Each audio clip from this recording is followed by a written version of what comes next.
বান্দির বাচ্চা প্রেসিডেন্ট হবে, বান্দির বাচ্চা রাখাল চাকরানির বাচ্চা চেয়ারম্যান হবে, মেম্বার হবে, বড় বড় পদ দখল করবে, তখন বুঝা দুনিয়ার 12টা বাইজা গেছে। ইজা উসিদাল আমরু ইলা গায়রি আলিহি ফান্তাজিরিসা। আরে বিএ পাস কলেজের মাস্টার, এমএ পাস কলেজের প্রফেসর, উনি দাঁড়াইছে চেয়ারম্যান নিতে, আর এগেনস্টে দাঁড়াইছে 20, 25, 27, 30 বছরে এক পাঙ্কু গাজা করে আবাকর, লেখাপড়া কিছু জানে না, বকলমে বুথা। আল্লাহু আকবার। একদিকে দাঁড়াইছে প্রফেসর সাহেব, আর একদিকে দাঁড়াইছে এক মূর্খ। দেখবেন জগতের মানুষ পয়সা খাইয়া মূর্খরে ভোট দিয়ে তার এই চেয়ারম্যান চেয়ারে বসায়, আর যোগ্য মানুষটারে ভোট দেয় না। কথা বলেন ঠিক কি ঠিক না? এর নামই হলো আনতালিদাল আমাতু রাব্বাতাহা। যখন দেখবা বান্দির বাচ্চা চেয়ারম্যান হয়। আরে দুনিয়া নামক একটা গাড়ি, গোটা দুনিয়া একটা গাড়ি।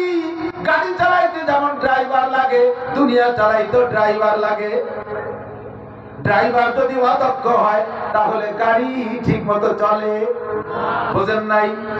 ড্রাইভার যদি অদক্ষ হয় তাহলে গাড়ি কি ঠিক মতো চলে? চলে না। আল্লাহ দুনিয়া নামক গাড়ি ডাইরেক্ট চালাইয়া কিয়ামত পর্যন্ত জান্নাতে নেওয়ার জন্য 2.5 থেকে 3 লক্ষ ড্রাইভার বাছাই করেছেন। 1 নম্বর ড্রাইভার আদম আলাইহিস সালাম, 2 নম্বর ড্রাইভার শীস আলাইহিস সালাম, 3 নম্বর মাহলাইল আলাইহিস সালাম, 4 নম্বরে ইদ্রিস আলাইহিস সালাম, 5 নম্বরে নূহ আলাইহিস সালাম, 6 নম্বরে ইব্রাহিম আলাইহিস সালাম, তারপরে ইসমাঈল আলাইহিস সালাম, এরপরে ইসহাক আলাইহিস সালাম, এরপরে ইয়াকুব আলাইহিস সালাম, এরপরে ইউসুফ আলাইহিস সালাম, এরপরে মুসা আলাইহিস সালাম, এরপরে ঈসা আলাইহিস সালাম, দাউদ আলাইহিস সালাম। এমন করে 2.5-3 লক্ষ নবী রাসূলকে আল্লাহ পাক রূহের জগৎ থেকে বাছাই করে ড্রাইভিং প্রশিক্ষণ দিয়া, উপযুক্ত ড্রাইভিং প্রশিক্ষণ দিয়া, ধাপে ধাপে যুগে যুগে এই জমিনের দুনিয়া স্টার্টিং হাতে দিয়া বলছে, যত দুনিয়া নামক গাড়ি ধারে চালাও। এই 2.5 থেকে 3 লক্ষ নবী রাসূল ড্রাইভার যতদিন দুনিয়া চালাইবে অতদিন ধরে দুনিয়া সুন্দরভাবে চলবে গাড়ি খান। এরপরে নবীদের সিলসিলা, আমাদের নবী পর্যন্ত ড্রাইভার শেষ। এরপরে নবীর দেয়া প্রশিক্ষণ প্রাপ্ত ড্রাইভার 1 নম্বরে আবু বকর, 2 নম্বরে ওমর, 3 নম্বরে ওসমান, 4 নম্বরে আলী, 5 নম্বরে মুয়াবিয়া, হাসান হুসাইন রাদিয়াল্লাহু তাআলা আনহুমা। এমন সাহাবায়ে কিরাম, তাবেঈন, তাবেঈন সবই প্রশিক্ষণ প্রাপ্ত ড্রাইভার। এরা যতদিন দুনিয়া চালাইছে গাড়িটা সুন্দরভাবে চলছে, ভূমিকম্প হয় নাই, ভূধস হয় নাই, জাকুনি লাগে নাই, খালে পড়ে নাই, খাদে পড়ে নাই, বিপদ থেকে মুক্ত। যখন ড্রাইভারের সিলসিলা চলে গেছে ওখান থেকে, এরপরে আছে ড্রাইভার মদ খায় ড্রাইভার, গাঁজা খায় ড্রাইভার, এবা খায় ড্রাইভার, দাড়ি কাটা ড্রাইভার, দাড়াই মতে ড্রাইভার, খানায় খাই ড্রাইভার, আইটে পায়খানা করে ড্রাইভার, বলতি আর এক জায়গায় রাত কাটা ড্রাইভার, টোন মারা ড্রাইভার, মন মারা ড্রাইভার, রাস্তা মারা ড্রাইভার, খাল মারা ড্রাইভার, বিজিএফ কার্ড বেঁচে খা ড্রাইভার। কথা বলতে গেল কারেন্টের খাম্বা মারি খা ড্রাইভার, সরকারি ফ্যাসিলিটি বিল্ডিং মারি খা ড্রাইভার, বেনামাজি ড্রাইভার, বেরোজাদার ড্রাইভার, জেনাকর ড্রাইভার, ঘুষখোর ড্রাইভার, সুদখোর ড্রাইভার, লুচ্চ ড্রাইভার, বদমাশ ড্রাইভার।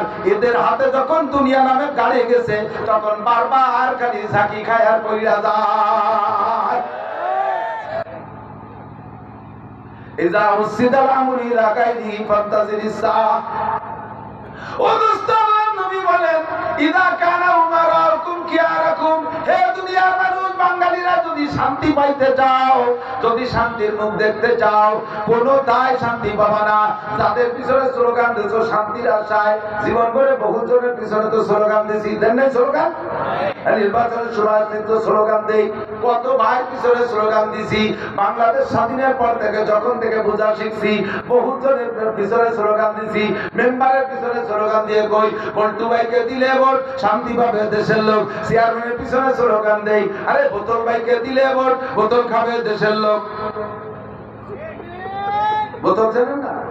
মাল বোতল, মাল গাঁজা, এবার হিরোইন, বোতল বোতল। কত স্লোগান দিছি, বোতল ভাইকে দিলে ভোট শান্তি পাবে। বোতল নাম কইলাম কেন? বোতল নামে কেউ নাই। হঠাৎ নাম একটা বলে ভাবো যদি এলাকার কেউ সাথে মিশে যায়, কোনো শেষে না আমাকে আটকায় দিল, কোথায় দিলে ধর। এই জন্য বোতল নাম কইলাম, বোতল নামে কেউ নেই। আল্লাহ কয়ে দুনিয়ার মানুষ দেবে না, শান্তির জন্য যত মানুষের পিছনে স্লোগান দিছো, তোমার বাংলার জমিনে চোখে দেখো, এ দল ও দল সে দল, কোন দলের নাম কইলাম না, যত জনের পিছনে যারা স্লোগান দিছো, আরে তারা তোমাদের শান্তি তো দিতেই পারে নাই, বরঞ্চ তারা নিজেরাই বড় অশান্তিতে। যে নিজে এত বড় মহা শান্তিতে, সে তোমার শান্তি দেবে কি কইরা? শান্তি যদি পাইতে চাও তাহলে নেতা বাছাই করো। আমার নবী বলে দিয়েছে, লিজা কানা উমারাকুম খিয়ারাকুম, যখন তোমাদের নেতারা হবে ভালো মানুষ, নেতারা হবে ভালো মানুষ, কার নজরে ভালো? গাঁজাখোরের নজরে ভালো, মদখোরের নজরে ভালো, চোরের নজরে ভালো, ডাকাতির নজরে ভালো, রাস্তা মারি দিয়া কন্ট্রাক্টরের নজরে ভালো, এইগুলোর নজরে ভালো না। যখন নেতা ভালো হবে আল্লাহ আল্লাহ রসুলের নজরে, এইরকম যখন নেতা হবে, নেতা হবে যদি চেয়ারম্যান হয়, তাহলে ইউনিয়নের কেন্দ্রীয় মসজিদের ইমামতি করার যোগ্যতা তার ভিতরে থাকতে হবে, খতিব হওয়ার জুমার নামাজ পড়ানোর যোগ্যতা থাকতে হবে, উপজেলা চেয়ারম্যান উপজেলার কেন্দ্রীয় মসজিদের খতিব হইতে হবে, আরে এমপি সাহেব তার সিটের কেন্দ্রীয় মসজিদের খতিব হওয়ার যোগ্যতা থাকতে হবে। কথা বল। আমলিগের থেকে হোক দুঃখ নাই, বিএনপিতে হোক দুঃখ নাই, জাতীয় পার্টির থেকে হোক দুঃখ নাই, আমার হুজুরকে দলের নামই কইলাম না, এই কয় দলের থেকেই হোক, তবে এরকম হতে হবে যোগ্য নেতা। হবে তাহাজ্জুদ পড়নেওয়ালা, নেতা হবে দাড়িওয়ালা, নেতা হবে কোরআন পড়নেওয়ালা, নেতা নিজে পর্দা করবে, বউ বাচ্চারে পর্দা করবে, নেতা দান খয়রাত করবে, নেতা মসজিদ মাদ্রাসার দিকে টান থাকবে, নেতার মুখে সুন্নতি দাড়ি হবে। দাড়ি কাটা কোনো নেতা আল্লাহর নজরে ভালো না, আরে দাড়ি কাটা কোনো নেতা আল্লাহর নজরে ভালো না। কথা বলেন ঠিক কি ঠিক না? নামাজি নেতা আল্লাহর কাছে ভালো, মদ গাঁজা খাওয়া নেতা ভালো না, টনমন মারা নেতা ভালো না, রাস্তা মারা নেতা ভালো না। এইরকম যখন তোমাদের নেতা হবে, তোমরা জেনে নাও দুনিয়ার স্টার্টিং ধরছে অদক্ষ ড্রাইভার। এখন তোমাদের কপালে জাকি হবে, ৭১-এ জাকি হবে, ৫ই আগস্টে জাকি হবে, বারবার জাকি হবে। এগুলো সবই তোমাদের ড্রাইভারের অদক্ষতার গুণাগুণ।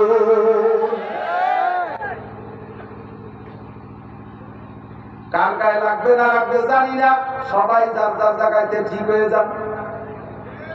ভালো নেতার একটা নাম কই কব, খলিফাতুল মুসলিমিন ওমর। ভালো না মন্দ?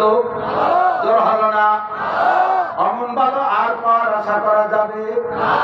তবে তাই বলে পাওয়া যাবে না আমি তাই যে ভোট দেবো না তা না। বাজারে গেছে শৈল মাছ কিনতে, শৈল করে তো বড় শৈল ছাউড়িয়েছে, শৈল খাওয়াবে না, আরো ভালো ভালো মাছ কিনবে। এখন বাজারে যাইয়ে এ মাছকে ওপার ঘুরে ঘুরে শৈল মধ্যে পানি নেই, আর দামাদামি হতে সব মাছ বিক্রি হয়ে গেছে। লাস্টে যাইয়ে দেখেন জালের ডালায় 2 ভাগ মাছ আছে, টাকি মাছ। টাকি কয় তো? টাকি কয় প্রকার? আপনাকে দিক টাকি, আমাকে দিক 2 প্রকার। টাকি 2 প্রকার। কি কি কোন দিক?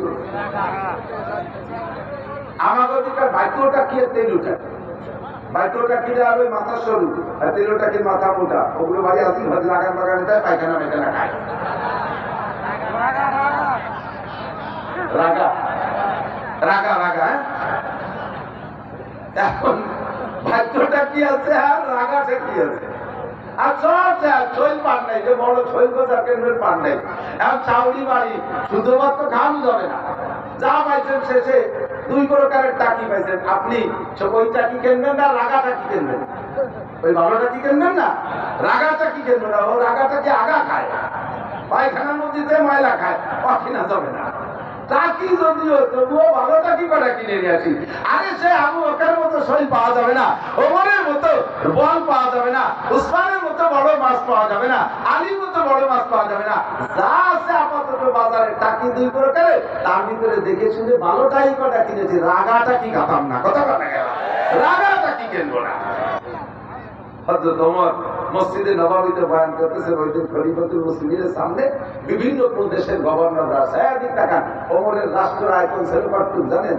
এমনি বলি যে পৃথিবীর 3 ভাগের 2 ভাগ, কিন্তু তার আয়তন কতটুকু? 500 কিলোমিটার, 2,40,00,000 বর্গ মাইল।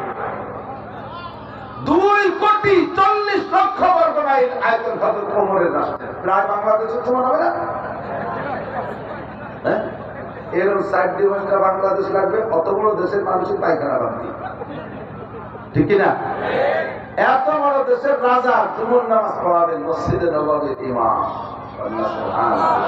আল্লাহ, তুমি এমন একটা মাল হাতিয়া দাও, বলেন আমিন। খুতবা দিচ্ছেন, খুতবার আগে খুতবা তো বয়ান, ওই বয়ানের মধ্যে গভর্নর রাষ্ট্রপতি বিভিন্ন ইরাকের থেকে, ইরানের থেকে, কাতারের থেকে, কুয়েতের থেকে, সৌদির থেকে বিভিন্ন জায়গার গভর্নররা গেছে, সব সামনে বসা গভর্নরদের উদ্দেশ্য করে বক্তৃতা।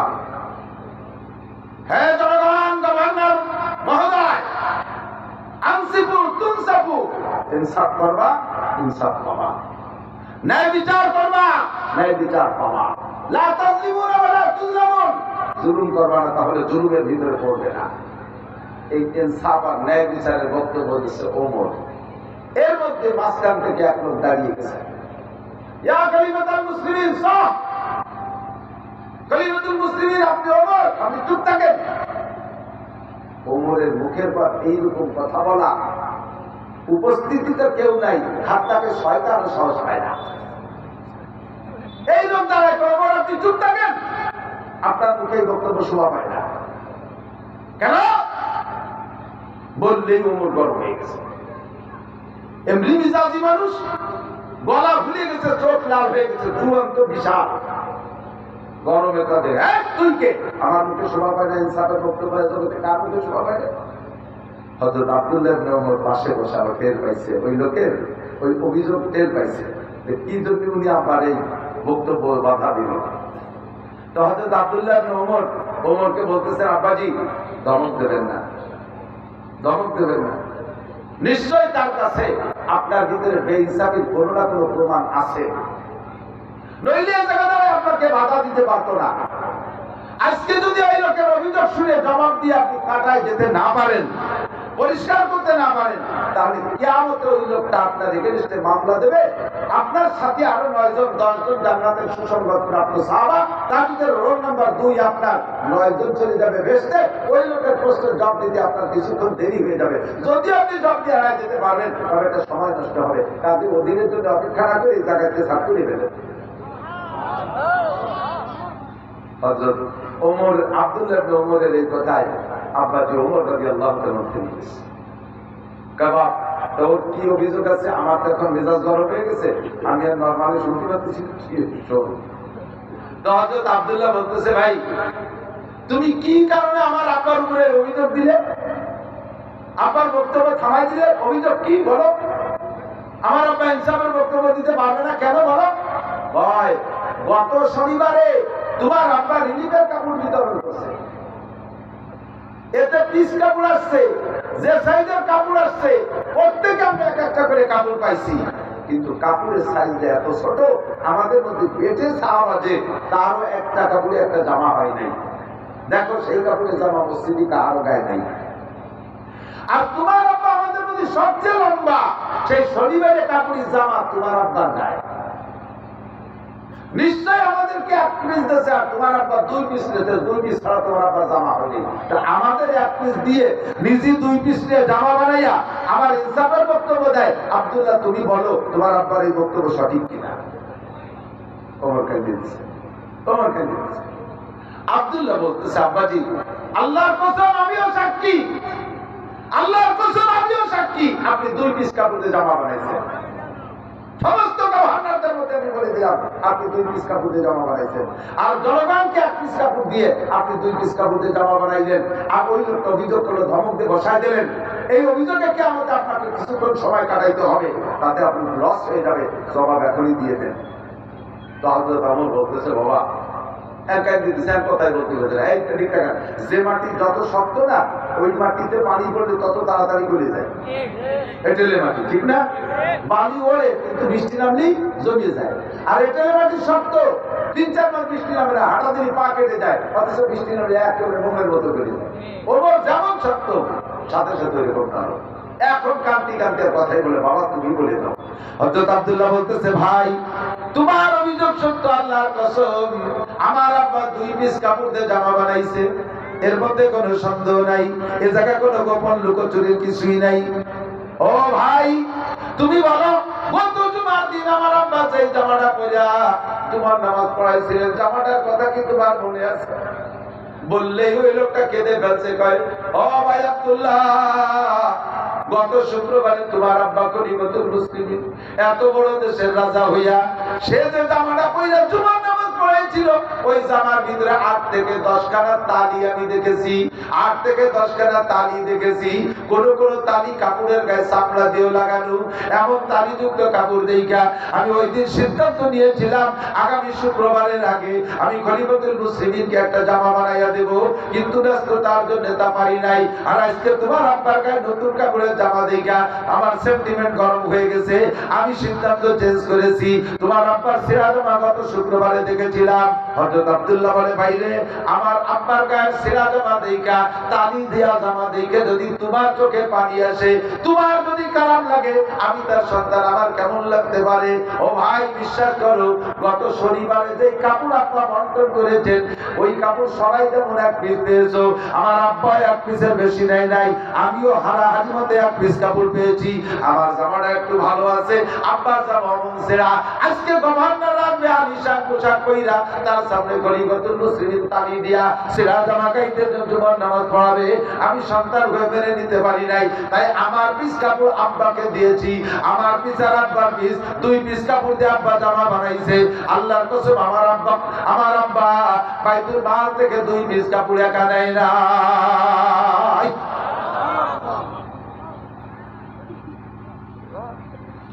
লোকটা মানুষের মাঝখানে পারতে পারতে আইসা হযরত ওমরের কদমে পয়দা গলা গলায় ধরে কাঁদতেছে, খলিফাতুল মুসলিম। এত মানুষের মধ্যে আমি অভিযোগ করেছি, মিথ্যা অভিযোগ, আমারে মাফ করে দেন, আপনি কষ্ট পেয়েছেন, মাফ করেন। হযরত ওমর তারে জড়ায় ধরে কয়, বাবা তুই আমারে বাঁচাইছিস, তুই আমারে বাঁচাইছিস, এই অভিযোগে তুই যদি আমারে আজকে না করতি, এখানে সাপ হইতো না, এইটা কিয়ামতে আমার তুই আটকাই ফেলতি। ও জায়গা আমি এভাবেই জব দেয়াড়াই যাইতাম, কিন্তু অন্যদের চাইতে জান্নাতে যাইতে চুপিসে পড়ে যাইতাম। তো আজ হিলে মুঝসে ইন্তেকাম, বারোজে কিয়ামত না রাখে ये काम, खुदा पास मुझको रदालत ना हो, বারোজে কিয়ামত খজালত না हो। প্রতিশোধ নিতে হলে আজকেই নিয়ে নাও, প্রতিশোধ নিতে হলে আজকেই নিয়ে নাও। এই প্রতিশোধ কিয়ামতের দিনের জন্য রেখো না, ওই দিন কোটি কোটি মানুষের মধ্যে অপমান করবা না। প্রতিশোধ জানিয়ে রাখো, নিয়ে সাফ কইরা রাখো, এইটাই হবে নেতার কাজ। কথা বলেন ঠিক কিনা? হুজুর বলেন, ইজা কানা উমারাকুম কিয়ারাকুম, যখন তোমাদের নেতারা হবে ভালো মানুষ, ওয়া আকনিয়াকুম সুমহাকুম, ধনীরা হবে দানশীল, ধনীরা হবে দানশীল, যাকাত সঠিকভাবে দেয়, গরিবের হক লক্ষ্য করে, ওয়া উমুরুকুম শুরা বাইনাকুম, সংসার থেকে সংসদ পর্যন্ত সব কাজগুলো পরামর্শ সাপেক্ষে পরিচালনা হবে, তাহলে ফাজাহুল আরদে খায়রুম মিন বাতনিহা, জমিনের উপরিভাগ মাটির তলের চাইতে তোমার জন্য তখন মঙ্গলকর, দুনিয়াটা হবে তোমার জান্নাত। বিশ্বাস না হয় খুঁজে দেন, একটু দৌড়ে গিয়ে আফগানিস্তান দেখে আসেন। খলিফাতুল মুসলিমিন উলামায়ে কিরাম, এই দেশের এক শ্রেণীর মানুষ আমাদের হুজুরদের বর্তমান রাজনীতি দিয়ে ব্যঙ্গ করে। আল্লাহ, পড়ছে একটু কমই মাদ্রাসায়, সার্টিফিকেট নাই, সায়েন্স পড়ে নাই, বিসিএস না, ইংরেজি জানে না,